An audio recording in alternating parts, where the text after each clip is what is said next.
liggéeyu Touba ca kanam bi tontu li lu yomb la liggéey bi Touba ca kanam di commencé 20 points la ñu waxoon ne moom la ñuy liggéey. wax ko ci kanamu sëñ Mountakha boole ñu ak Cheikh Bass convoqué waa AGEROUTE ak waa ONAS ñu bokk toog ab jataay ànd ak membre commune bi y compris monsieur le maire moomu def ay visite ci yenn points yi bi ñu defee yooyu ba noppi nag ci la ñu lancé benn appel de fonds ñu koy wax ab jaayante ñu lancé ko le 8 août 2020. yàlla dogal ñu réunir ci xaalis bu bëree bëri bu tolloog 1,5 milliard jàpp 2 milliards. bi loolu amee ci biir jaayante boobu dañoo waxoon ñi am xaalis ak ñi am ay moyens ak ñi nga xam ne am nañu xam-xam li wuy si woon Touba ca kanam ci jamono boobu ñu lancé woon jaayante bi ci diggante ingénieur ak technicien ëppoon na 100 xam nga 100 personnes. ci ay ingénieur ak i technicien xajuñu ci liggéey boo xam ne dañ naan estimativement 2 milliards lay tolloo. donc kon bu ñu bëggee wax ne liggéey bi teguwutoon ci xam-xam loolu benn réponse la ci. beneen deuxième réponse bi ci toppaat mooy. 20 points yooyu ñu waxoon Touba ca kanam jël na ci 12 points. 12 points yooyu 6 yi pare na. 6 yooyu ci pare noonu muy yow muy seen journaliste muy ku mu neex. monsieur le maire moomu témoin la ci. mën nañoo dem ci 6 points yooyu ñu vérifier ko benn par benn ba xam benn ci yooyu dinañ fa fekk benn erreur technique. lii confirmé ne amul benn erreur technique mooy boo demee ci fu mel ne yoon route de Belel. fi ñuy woowee Tokor ba ñaari point ba mi ngi fa bi ngay njëkk a jot tam sës ci marché Darou Khoudoss ak beneen ba nga xam ne moo tolloog Tokor ba. bu tawee ba noppi dem leen ngeen xool ba xam di ngeen fa fekk ndox bu fekkonte ne am na erreur technique da ngay dem ñu ne amul gravitation wala am na ay erreur technique yu tax ndox mi mënul dem bu tawee ba noppi boo demee doo fa fekk ndox. beneen bi ci topp mooy boo ñëwee ci arrondissement bu Ndam fii tolloog station Shell ba foofu mooy point bi gënoon a critique sëñ Mountakha sax la ci daan teg baaraam di ko soññee. bu tawaan dañ daan utiliser ay hydrocureur pour ñëw pompe ko wala ñu bàyyi pour ñu aspirer ko wala ñu bàyyi fa ndox ma noonu ba nawet bi jeex mais oto daawu fa jaar.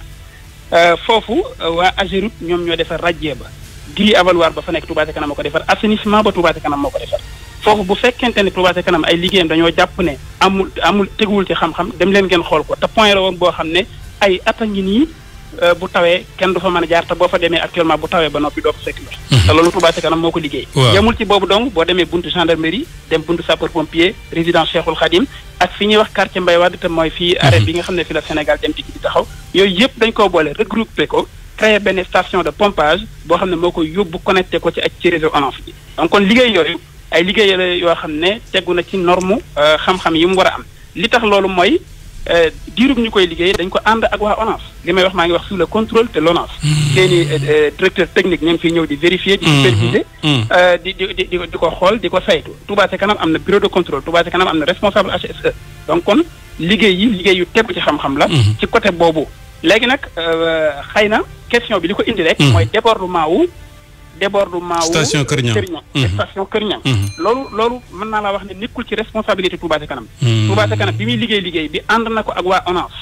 bi ñu àndee ak waa ONAS liggéey bi depuis le début bépp point de raccordement bu Touba ca kanam connecté ci réseau bi ONAS moo ko autorisé yemul ci autorisé ko moo ko génneel plan yi jox ko autorisé ko mu connecté ci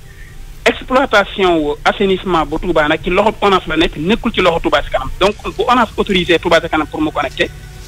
dafay connecté bi parce que ONAS moom moo xam capacité bi moo yor bassin bi moo xam li mu attan ak li mu attan Touba ca kanam moom danaan maa ngi dugg ci assainissement bi woo naa leen ci kaay leen xool li may def ñii laa ko bëgg a defee ndax ànd ngeen ci ñu ne waaw ñu daal di doxal Touba ca kanam lépp lu muy liggéey bari na ay domaines yu muy liggéey yoo xam ne